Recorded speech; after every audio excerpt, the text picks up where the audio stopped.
Happy Monday, folks. We're going to get into a lot in today's Lions news. We're going to talk about the Lions and Vikings opening line odds for that right now for the final regular season. We're going to get into playoff seeding. What is the most likely outcome now after the games that took place on Sunday? What would it take to get to the number 2 seed and stay at number 3 seed? The media on the refs fail. Lions get a lot of backing. We're going to talk about the wild card round, and the NFL blames the Detroit Lions. Let's go.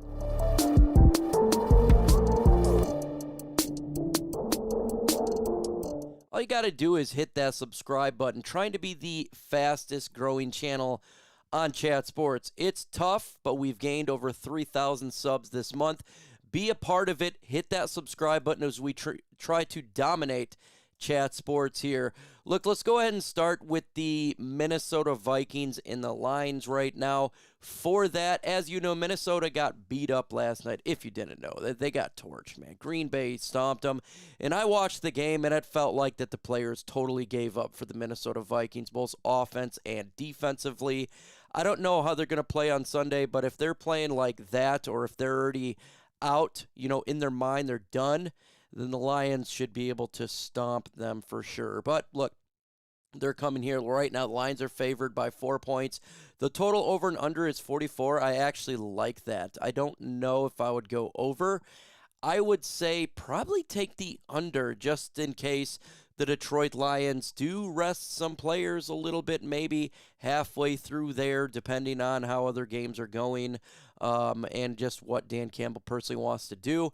And with Minnesota struggling, can't really count on them right now to gain a ton of points.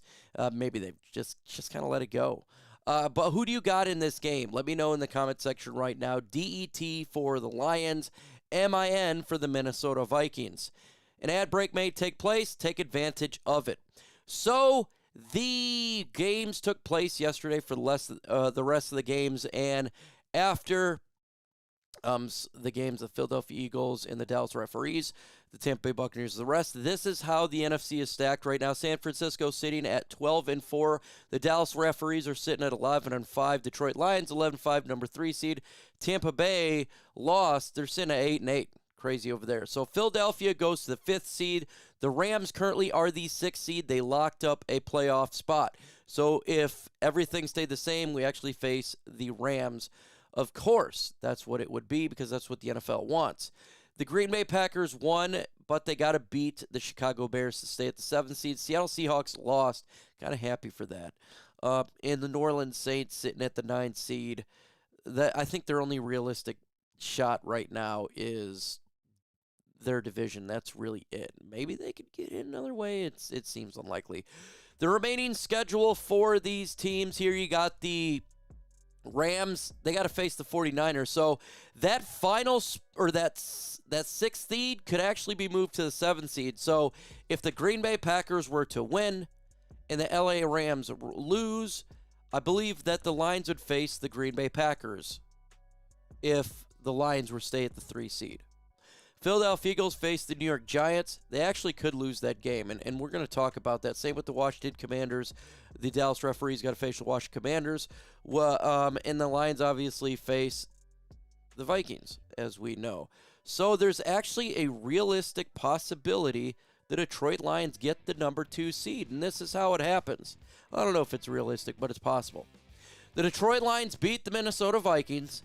The Dallas referees lose to the Washington Commanders, and the Philadelphia Eagles lose to the New York Giants. If that occurs, the Detroit Lions would have the number 1 seed. They would, shockingly. It's real. It's possible that it could happen. But with the favored in the odds that I'm taking here is the Lions stick at the number 3 seed. What would need for this to occur? Simply, Detroit Lions lose, or Dallas Cowboys win, or Philadelphia Eagles win. So for the Detroit Lions to get the number 2 seed, this one is simple. The Lions got to win, and Philadelphia and Dallas got to lose. If that occurs, the Lions go to the number 2 seed. And again, it's not going to affect the bye week, but if you go to the number 2 seed, you switch it with the Dallas refs here, then the Lions would actually face, in this case scenario, the Green Bay Packers at home. that would be the case. If those teams stay the same, if the Lions are at the number 3 seed, the Lions face the Matthew Stafford-led LA Rams. And I know a lot of you guys are fine, or they want to face the Los Angeles Rams. And honestly, the only thing, I think the Lions are a better team than the Rams. I'm going to just tell you this up front right now. I think they are the better football team. I do.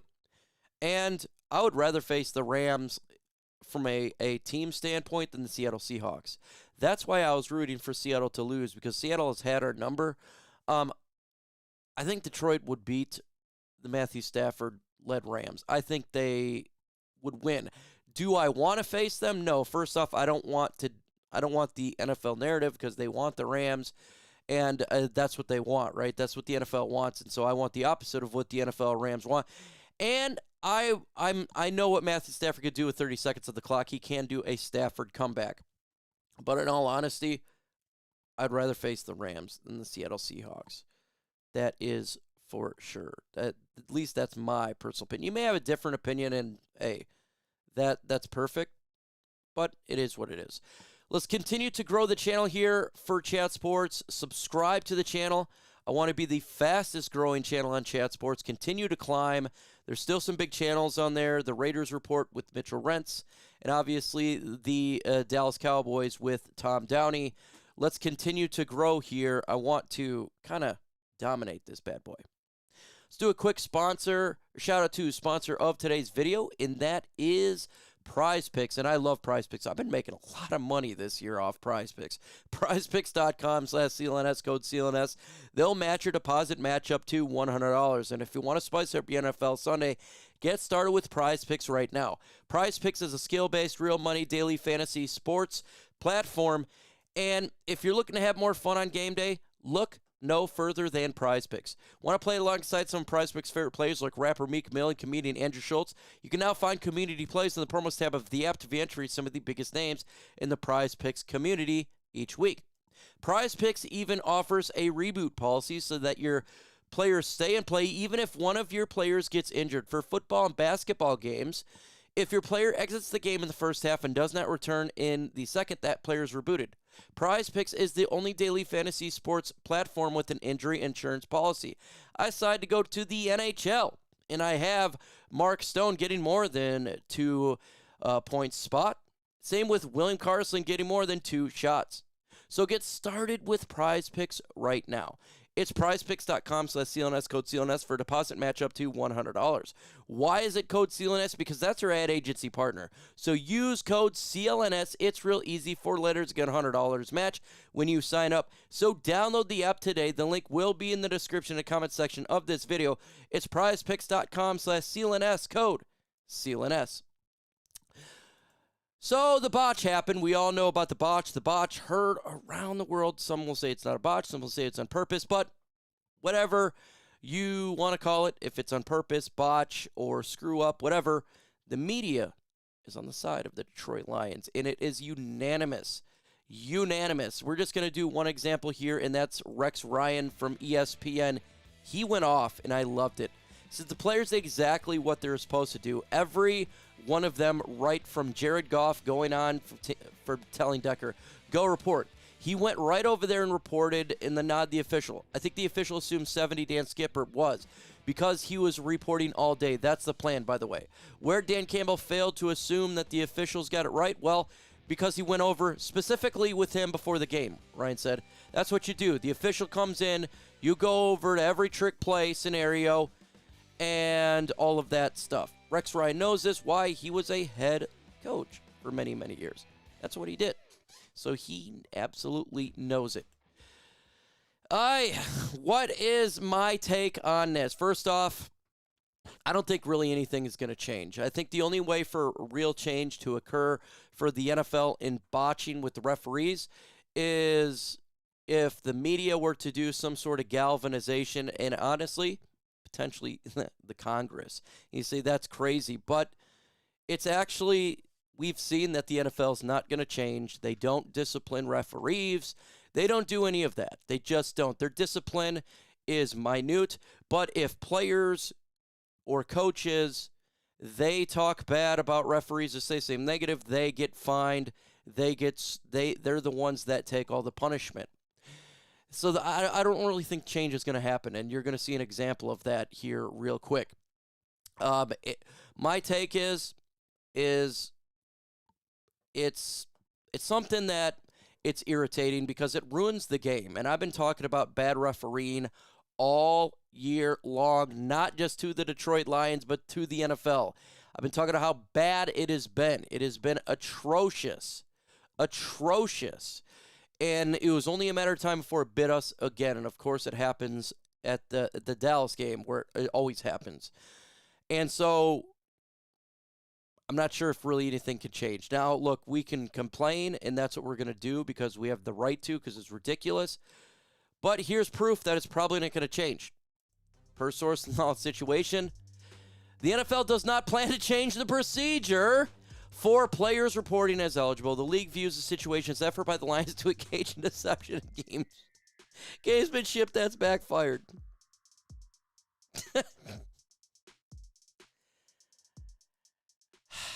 You can't make it up, folks. And that's how it is. I mean, the referee that literally lied to everybody because there's video evidence, he literally lied, and they're just going to go with it. So, no, it doesn't matter what happens. It's not going to change. And it's terrible because you got a gigantic business, multi-billion-dollar business that either doesn't care about bad officiating or honestly, they have a way they want it to go, and that's just the way it is. I'm not a conspiracy theorist in a sense where I think that everybody's in on it. Do I think that there's people in the NFL? 100%. They wanted the Rams and Lions game. Let's keep it 100. They wanted the Rams and Lions game. They wanted Dallas to win. We know it because we've been watching this for a long time. Was that official, was he taking it from up? From higher up? Was he just being an idiot or a moron? I don't know. I couldn't tell you. But all I know is they did remove him from the playoffs, them and their referees. That's not good enough. Look, if you're this incompetent at your job, I don't know about you guys, but before I worked for YouTube, I worked for a health organization. And if I screw up misspelling a word, or just even a little phrase, I get chewed up. It was super strict on the way things got to operate. You nearly got to be 100% for a quota that you do for the job that I previously was in.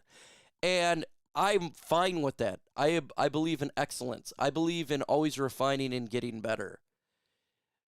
And that is I was making, only 20-some bucks an hour. Okay, this is not something that you're in the big stage where there's millions of dollars being gambled and it's affecting a lot of people. They don't do consequences because either they don't want to do it or they're incompetent themselves. That's the bottom line. So I don't really want to continue to get into this referee thing that much anymore. I'm going to keep it 100 with you. I'll talk about it after the season. Maybe if you ask me in live shows, I'll talk about it. But I'm going to focus now on the Minnesota Vikings in the wild card game for my personal sanity. And that's the way for me to not lose it every 5 minutes. But look, we're dropping videos here every single day, so get ready for that. We got live shows, live watch party. The Vikings won. Don't know how the game's going to go. Couldn't tell you. Don't know what's going to happen, so I can't wait to hear from Dan Campbell what their plans are with the starters. So, again, keep the notifications up. Subscribe. With that said, folks, adios.